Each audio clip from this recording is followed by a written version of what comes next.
Thank you, Martin, and thank you for the lovely endorsement of my title. So yes, if you can pick your own title, you have to pick a good one. So, so I want to present the case study of the city of Bruges, and basically how they chose gamification as a way of encouraging behavior change. And it's actually interesting how we build on some of the findings of Catherine without having been aware. So I'm glad that aligns. So that's really good. Our project is called Carbon Zero Commute. So very simple. We want to make the commuters make a very distinct choice of how they travel.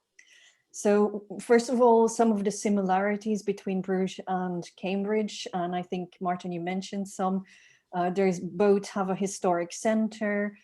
Some in Belgium, you have very narrow streets in parts. In Cambridge, that's also the case, but maybe not everywhere. It attracts many visitors. In summer, it's overrun by tourists. In winter, less so, but a lot of people are commuting from the wider area in Flanders to join their workspace or school or university or hospitals. In terms of population, not dissimilar either. So I think there's many things that are the same. What Bruges did and already wanted to achieve with previous projects is they wanted to choose gamification as a way of nudging citizens towards carbon-friendlier commuting. In their research, they found that actually the 7-kilometer radius outside of the city is where people still walk to work or choose to cycle to work. Anything beyond 7 kilometers, they basically said people will opt for the car or public transport. So what they have as an infrastructure around all of the main transport, inward transport hubs, like the train station, the bus station, they have now bike stations so that you could technically walk from there into the city, and then they encourage people to actually use public transport instead of the car. So why did we think gamification could work? Well, actually, in Singapore, there was already a gamification project that worked really well, where they basically had a 7.5% behavior change with read time, read-mode, reduce. The idea was that most people tend to travel into the city at the same time and out of the city at the same time. So really encouraging really peak. And what they wanted to do was spread that out. And that is similar to the problem that Cambridge faces and similar to the problem that Bruges faces, that there are sort of really big peak times of the day where people just travel into the city and then on the way out, the same thing. So what we designed is go for carbon zero. So 7-kilometer radius being the sort of the key critical point. We wanted to make it a mobile application, very much on brand with the City of Bruges branding. And basically the idea of building that social aspect and doing it as a work initiative or a school initiative or university initiative, so that you have a green team going on and the city could support that, or just even a city challenge. And the idea is that you challenge your friends or your colleagues to go for carbon zero. You sign up to the application, very similar to other application signs up.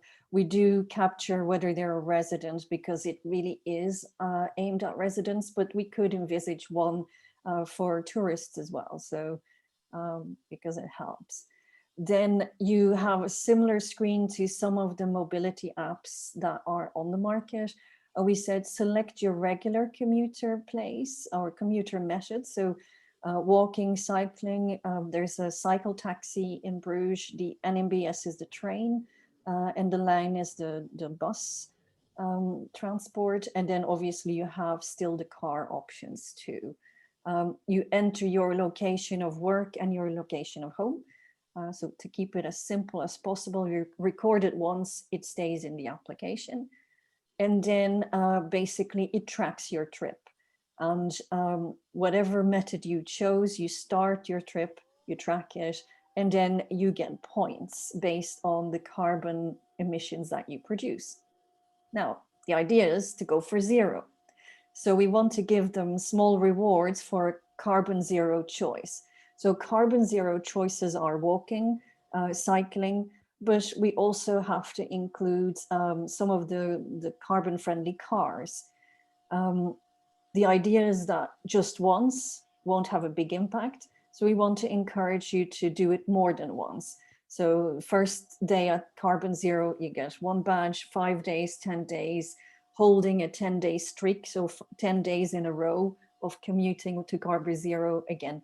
The idea is that you're on a leaderboard with the people you know, and that you sort of encourage one another to stick with it and to do more. So we see it very much as a campaign-based solution that people can do either for themselves, just to challenge themselves, but we think it will work better when done together.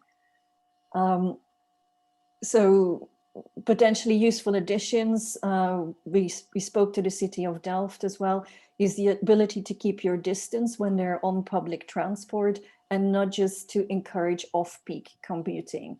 So is sort of going towards the module of Singapore, where they're also basically encouraging different timeframes.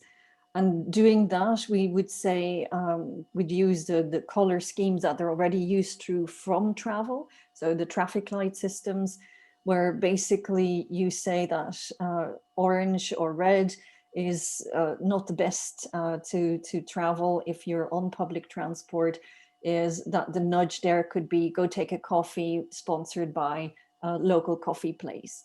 So it really relies on geolocation infrastructure. It does rely on feeding and good feeds from the transport authorities to feed into the application. The orange part we thought were the ones that we could probably influence more than the red and the red ones. Reason being is that the red ones are most likely to need to get to a place at a certain time, whereas the orange ones may still have, which given an ethical bribe, as we call it, a nudge to actually take a different choice. If we already know that they're more open to traveling in comfort, so for example, the older age groups, maybe people with disabilities, etc., who already are more limited, we thought, well, you know, comfort creatures, they do exist. So if you know and you have flexibility on when you start, let's reward them for taking off-peak and create loyalty towards off-peak. So we also took the input from passengers as key. We see that both on some of the London trains or some of the fast commuter trains, and also in Sweden we see that, where you can indicate I'm in this part of the train and basically I'm telling you my seats, there's loads of seats around me, or there are no seats at all. So then we also have the opportunity to take feedback on the journey once they've reached their destination, and basically, did you have a seat? Did you take up a nudge offer to see how successful those things are? But we see those as additions, and we also want to nudge them to stay off-peak and reward them more if they travel off-peak. What's really important in gamification is that the rewards are meaningful and relevant. So for the city of Bruges, we said maybe things that help the city of Bruges, but also the citizens make the right decisions. It could be coupons to events, could be things that the city puts on specifically to take part in. So it's very much relating to what you're trying to achieve as a city. If you're a local business and you want to take part maybe in business opportunities or in school opportunities to win something, that can be done. And again, using the city as a way to encourage. So there could be an award for the most green company, the most green school, the most green class. So there's ways of playing with that. In our research for the application, we came across commuter research for the London Underground, and it was fascinating to us that commuter emotions change super quickly. So if we can basically tap into that by, this was done for TfL, so it was a study carried out on behalf of TfL. So on time, people are happy, relaxed most of the time, or indifferent and bored, whichever way you see it. But if delays are starting, it is fascinating how quickly that descends into unhappy and disgruntled. So when I listened to the presentation from Lewis Herbert last week, I sort of felt, okay, there's definitely something that can be managed here. Seats for the journey. So we are creatures of comfort. So that's why the access to having a seat part to our app, we think could definitely work.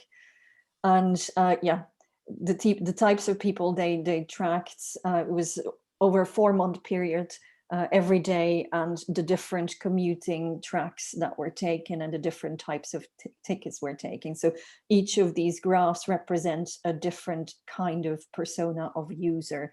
So we had somebody that went to work every day by train, somebody that was much more of a casual commuter, and a student who had more flexibility in terms of hours.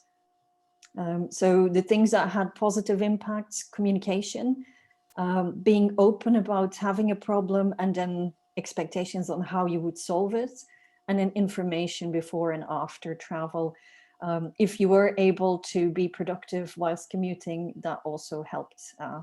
And it was all about the small things, not about the big things. It was, getting the feedback: look, your train is going to be late. This is what's happening. We expect the train to be there at that time instead. That was considered positive. And yeah, if you do that consistently well and it's consistently right, people are more likely to give you that extra bit of trust. So yeah, that's what we do. We're actually based in London. I'm originally from Belgium, as a Belgian national. So, feel free to reach out at any point. So that's all we have for now. Anne, thank you very much indeed. That's absolutely fascinating. We've had a couple of questions already, and we've got 5 or 10 minutes for questions. I'm just going to take the chairman's prerogative and just ask: so overall, did it actually result in much greener commuting in your study? Well, actually, overall, we haven't been able to test it because of COVID lockdowns. So we were set to test in September. Well, first of all in May, then in September, and then we were still in lockdown, and they still are. So that part of the project is moved forward a few times, and it keeps moving forward. So we're now aiming for early next year to do the test. So yeah. It okay, is, so yeah, we must ongoing. invite you back at some stage, I suggest. Yes. But thank you for that. Okay, I've had a couple of questions. I'm just going to ask Rahila. I think you're asking about security and whether the information is also real time. Do you want to unmute yourself and just expand on your question? Hi, I don't know if you can hear me there. We can. Yes, it was, I mean, having not used real-time tracking apps myself, I just wondered if that data is fed back in real time, and if should that data be fall into the hands of somebody really not like it to be, well, would people know if homes are empty, if buildings are empty, or what kind of knock-on effect that might have? What kind of security you've looked at for that? Yes, and that's a very good question. And I think in the European context, we follow, first of all, GDPR rules for protection of data. And then we also follow the rules that the UK government has for cybersecurity. So we recently went through Cyber Essentials and Essentials Plus certification. to ensure that our servers and our systems are always monitored from that perspective. So that's two items. A lot of the real-time apps do actually rely on open source technology. So there is mainly Google Maps, and a lot of the Google driven architecture allows us to track some of the geolocation. What we encourage the users to do on the application to only invite friends and family and people you actually know to connect with, rather than to publicly advertise, hey, I'm here.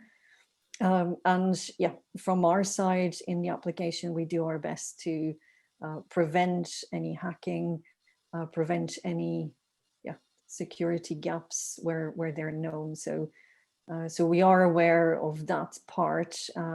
We do actually in our other projects work a lot with the defense forces in the UK.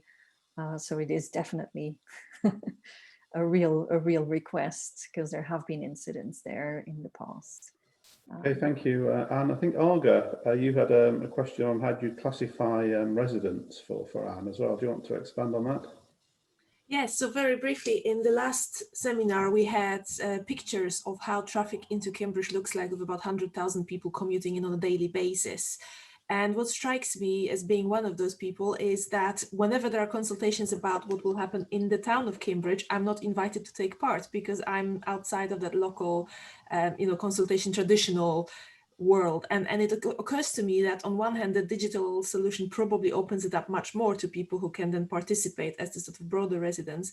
But it also, as I was typing, I thought there's another aspect to it from Mike Bradley's talk from last week as well, is that digital could be quite exclusive. There is a lot of people who will not have access to this digital world. And I just thought, how do you see it? Does it make things better? Do you get a better view of what population does? Yes, so yes, we are aware that we might exclude a segment of society by going digital, that for one. We do know, though, from the data in Bruges, is that most of the commuters are likely to have a smartphone. So that makes it inclusive to the very much the target audience. It's the ones that are not specifically in the target audience that may fall out. So there is definitely that. And we allow people to self-identify as a resident. So it's not because your postal code says this that you're no longer a resident.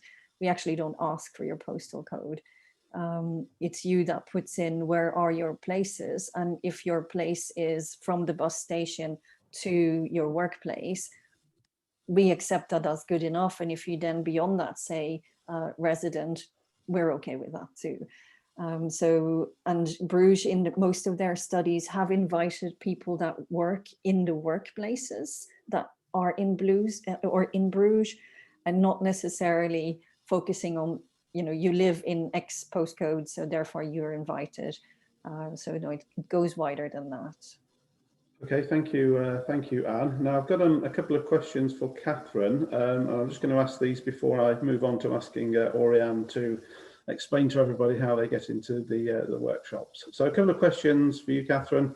First of all, from Dan, he's asking about the dreaded British weather. It's all very well in the summer getting on your bike and walking, but come the autumn and winter, like today, you might change your mind. So that's the first question.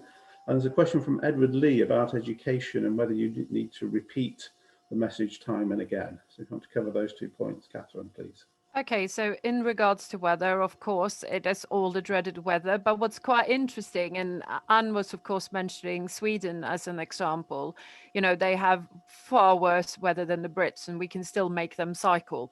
So I don't necessarily believe that the weather is still an obstacle, but as a starting point, it can be.